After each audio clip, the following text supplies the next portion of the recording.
Well, there you have it, people. Back from the Emirates, Arsenal 0, Newcastle 0. A frustrating game, and let's be honest, one that I didn't expect. Not because Arsenal didn't win, because Newcastle didn't fancy it. They didn't fancy playing football. As far as I'm concerned, they came for the 0-0 draw and they got exactly what they wanted. Bit of a strange one for you tonight, doing this from the Emirates, because I'm not going to get back in time to do a match reaction. Listen, we're going to be looking back at this and thinking that perhaps over the last few seasons we might not have won this game, but today I have to sit there and get frustrated at 27 minutes when Newcastle were wasting time. And I just thought the referee allowed the Schmeichel to be taken out of him by Newcastle at times. You know, he's dishing out yellow cards. I saw one go for Eddie, I saw one go for Erdegaard as well, and he completely lost control, particularly in that first half, and I think that set up the game. Newcastle were more than happy to take a draw, and do you know what? Fair play to them. They came to the ground, they had their game plan, and it worked. Do you know what? They could have nicked it 1-0. We could have won the game, they could have won the game. Let's be honest, it's a game that I never really saw 3 points coming either way, because it just looked like we were cancelling each other out. Now defensively, that's two sides that you probably look at statistically and think fair play, 0-0 was right. But I expected a cracker. I expected a thriller tonight, people. I expected an absolute thriller. I went for 3-2 Arsenal as my prediction, and the reason was I thought two teams would go at it. Nah. Two teams, unfortunately, did not go at it, because one of them decided to come and waste time, try to cheat their way out of things, sit down on the floor, waste more time. Nick Pope, waste more time. And the frustration that I got from some of the Newcastle players was actually a bit annoying for me, because I really like Newcastle as a team. I've respected them this season. I've been kind about them. They didn't come to play football. They come to sit down and lay down and waste time.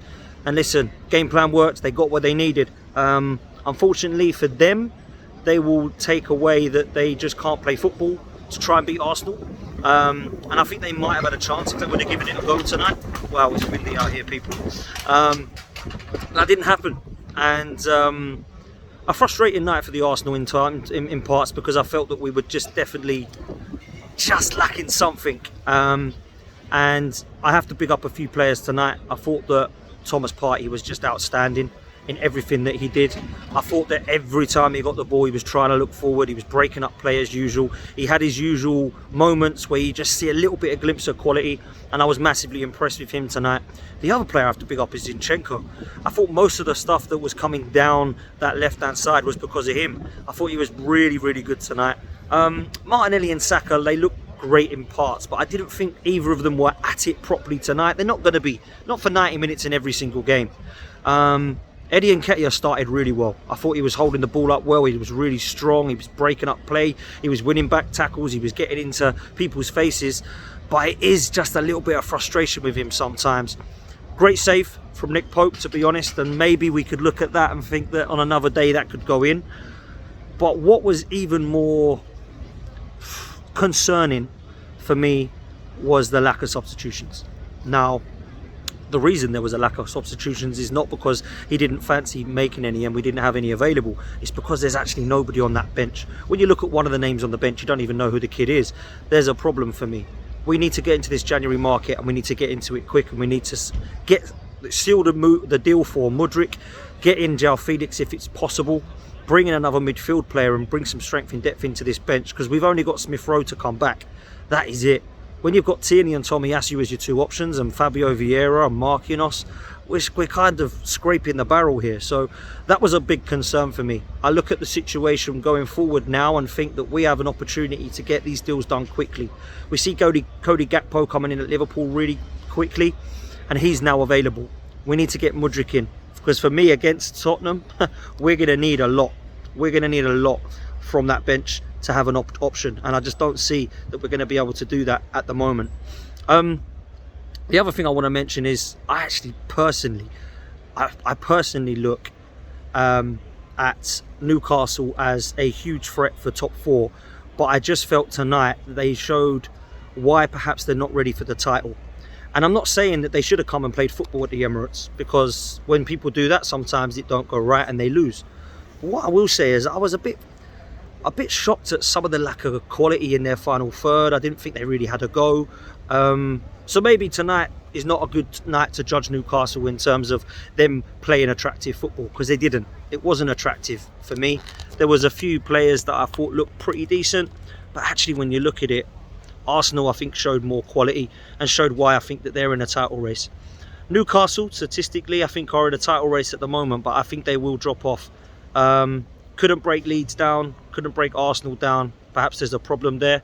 Defensively, very, very good. And to be fair to them, probably the best defence in the league. I think statistically that's that as well. So there's opportunities for Arsenal tonight, but I just felt that we couldn't really kill them off. And there was an opportunity within Eddie Nketiah's play that I thought he could have done better with. And then we come on to the VAR decisions. Wow. I've not seen any of them back, people, so don't shoot me. But one of them looks a definite for me. The pull on Gabriel in the box, I don't really understand why the ref has not given that one. That seems mad for me. And apparently what I'm being told is a blatant handball. Now I need to watch it back. I need to watch it back. If it's ball to hand, if it's not a handball, if you can't get out of the way of it, I hold my hands up and say fair play, I haven't seen it back. But it looks to me, from what I'm being told, that it was a blatant handball, should have been a penalty, and there should have been a penalty on Gabriel in the box. So it's one of those nights. We've not taken the 3 points. We have gone and taken a point out of Newcastle. We go 8 points clear. Manchester United won again tonight. Manchester City play Chelsea.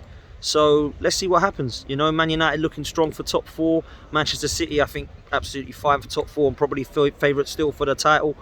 And we haven't done ourselves any damage tonight, in my opinion. You know, we've got 7 points now, 8 points clear. You can't sit there and say that we deserve to take, you know, a 3 or 4-0 victory tonight. There was no battering of Newcastle whatsoever.